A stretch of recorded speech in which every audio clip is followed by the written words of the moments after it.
Olá pessoal, tudo bem? Nosso vídeo de hoje também será da disciplina de matemática. Porém, o tópico que eu escolhi foi de geometria analítica, segundo o pedido de alguns alunos, tá ok?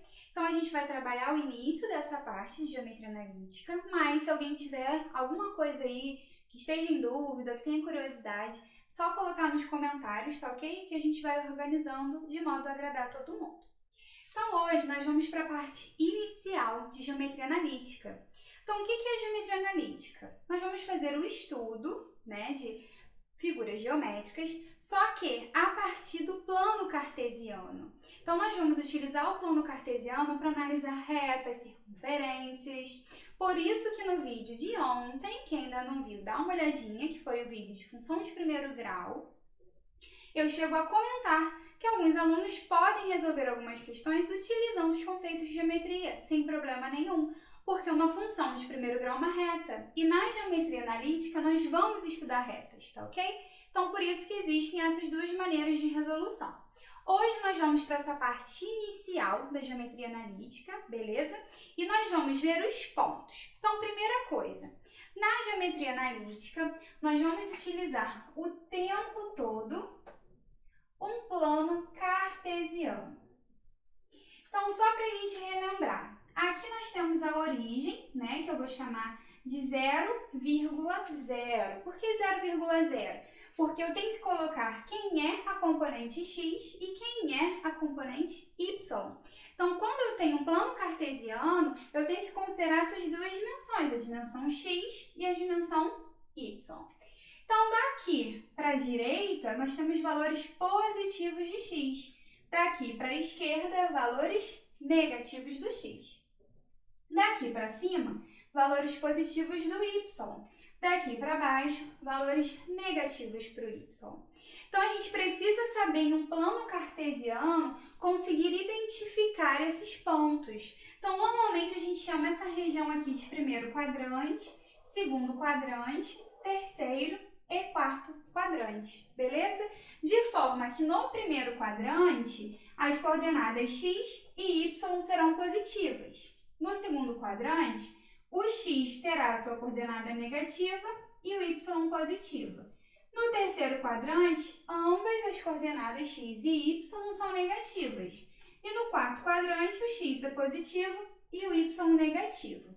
Mas o que nós veremos hoje de importante? Hoje nós veremos a distância entre dois pontos.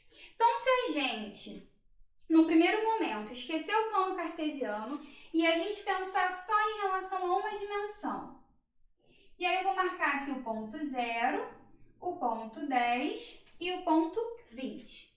E eu quero a distância de um objeto para ele ir do ponto 10 para o ponto 20. O que eu vou fazer? Eu não faço mentalmente 20 menos 10? Então, para eu achar a distância, eu faço a subtração desses pontos. Então, vamos vir agora aqui considerar um ponto no plano cartesiano.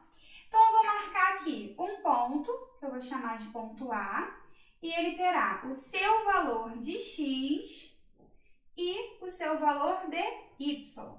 Então, o x e o y do A. E vou marcar aqui um ponto B, que também terá a sua coordenada x e também terá a sua coordenada y. Quando o exercício pede a distância entre dois pontos, a gente vai considerar justamente uma reta, que seria aí a menor distância entre esses dois pontos.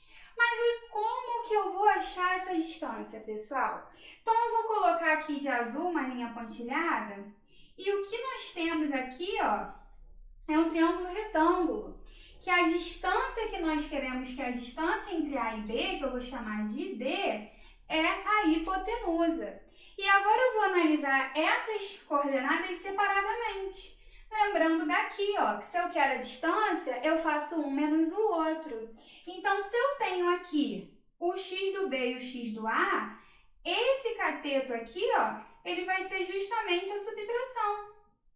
Da mesma forma que esse também será a subtração. A diferença é que um está no x e o outro está no y. E aí, a gente sabe que o triângulo retângulo, uma relação básica é a relação de Pitágoras. onde a hipotenusa ao quadrado é igual, então a gente pega cada um dos catetos e eleva ao quadrado. E essa é a fórmula da distância entre dois pontos, que muitos livros já a apresentam dentro da raiz. Mas essa fórmula nada mais é do que com Pitágoras, com o objetivo da gente achar a hipotenusa desse triângulo. Então, basicamente, se eu tenho as coordenadas de dois pontos, eu já consigo achar a distância. Basta que eu faça a subtração do x, eleve ao quadrado. Some com a subtração do y ao quadrado e faça a raiz quadrada disso, beleza? E aí a gente consegue achar a distância. Mas, Maria, como é que isso vem em prova? Então, vamos agora para algumas questões que já caíram na EA. Uma delas diz o seguinte, segundo o enunciado que vai aparecer aqui no vídeo. Se um ponto móvel se deslocar em linha reta do ponto A, então o nosso ponto A, ele possui a coordenada x e a coordenada y, 0. Para o ponto B, então esse ponto B, ele já tem coordenada 4 e 3. E em seguida, para o ponto C. E esse ponto C, ele tem coordenada 7 e 7. E aí ele quer a distância. Então, como que eu vou achar essa distância que foi percorrida? Primeiro eu vou analisar qual foi a distância quando ele sai do A e vai para o B. Então, a distância ela é igual. Vou subtrair o x. 4 menos 0, 4. E eleva ao quadrado. Agora para o y. 3 menos 0, 3. Eleva ao quadrado. E isso dentro da raiz. Mas, poxa, para quem estuda, gente, sabe que um triângulo que a gente usa muito em prova, né, que é o triângulo pitagórico, que tem catetos 3 e 4 e hipotenusa 5. Então, para quem já está estudando um tempinho, fica muito fácil. Na hora que a gente identifica que é 4 e 3, a gente já sabe que vai dar 5. Porque 4 ao quadrado é 16, 3 ao quadrado 9, essa soma dá 25, então essa distância é 5. Então, para ele ir, para esse ponto móvel ir do ponto A até o B, ele andou 5. E para ele ir para esse outro ponto, aí a gente vai ter que analisar, né? Agora do ponto B para o ponto C. Mesma coisa, vou subtrair o x. 7 menos 4, 3. Vou subtrair o y. 7 menos 3, 4. Poxa, molezinha, ó, vai dar a mesma coisa. 3 ao quadrado, 9. 4 ao quadrado, 16. Que eu somo 25, cuja raiz é 5. Então, se ele andou 5 e depois ele andou mais 5, eu obtenho 10. Então, esse é um exemplo, né, de questão que aí da prova da EA, que é provas recentes, onde a gente tem que saber a equação, né, como calcular a distância entre dois pontos e analisa cada parte do A para o B, acho a distância, do B para o C, acho a distância, somo e encontro a distância total percorrida por esse ponto móvel. Beleza, pessoal? Então, vamos para a segunda questão aí do nosso vídeo. Vamos ler aí o enunciado.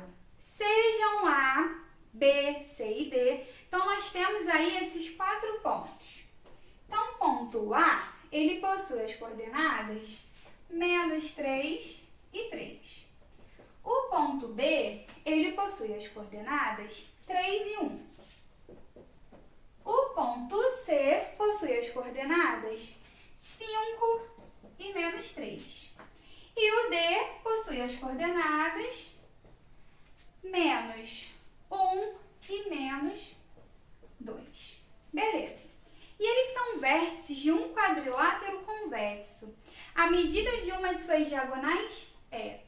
Então, quando nós temos um quadrilátero, para a gente achar a medida da diagonal, já que nós temos as coordenadas, nada mais é do que a gente achar a distância entre os pontos. A gente só precisa saber qual ponto que a gente vai fazer a distância. Então, para isso, vamos fazer aqui o desenho, tá? Não precisa, né, nesse exercício, ser um desenho com escala perfeita, porque o nosso objetivo aqui é visualizar, tá? Esse quadrilátero, de forma que a gente consiga desenhar, né? Para visualizar aonde que estão essas diagonais. Então, o ponto A, ele é aquele ponto que tem x menos 3 e y 3. Então, eu vou juntar essas coordenadas e vou marcar aqui o ponto A. O ponto B é aquele que tem x 3 e y1. Vou marcar essas coordenadas. Aqui eu tenho o ponto B. O ponto C, ele já é o 5 com o menos 3. Então, vou juntar e vou marcar aqui o C. E o dele é o menos 1, menos 2. Então, menos 1 no x, menos 2 aqui no y. Então, eu tenho esse quadrilátero aqui. Então, quando eu desenho esse quadrilátero, eu consigo observar o seguinte, ó. Primeiro, os pontos estão certinhos, né, na ordem mesmo, ó, A, B, C, D. O que me diz o seguinte, que uma diagonal é a diagonal AC e a outra diagonal é a diagonal BC, BD. Então, vamos calcular o valor da distância. Então, vamos primeiro fazer a distância entre A e C para a gente achar o valor dessa diagonal. Então, analisando x, ó, 5 menos 3 vai ser 5 mais 3, 8. Sempre ao quadrado, hein? O y, menos 3 vai dar menos 6 ao quadrado. Esse também é um triângulo muito utilizado, né? O triângulo dos catetos 6 e 8 e hipotenusa 10.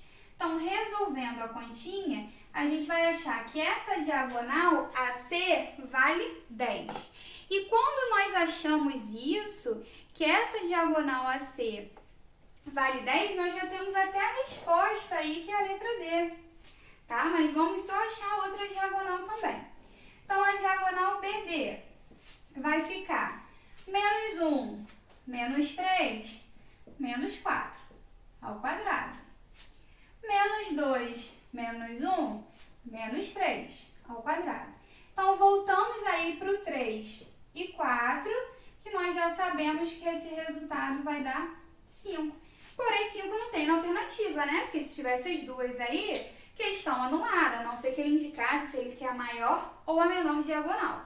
Como ele quer a medida de uma das diagonais, achamos uma vale 5 e a outra 10, entre a alternativa, o 10. Beleza, pessoal? Então, indiquem aí nos comentários se vocês gostaram do vídeo, curtam, compartilhem e também podem me indicar conteúdos para serem trabalhados nos próximos vídeos, tá ok? Um abraço a todos!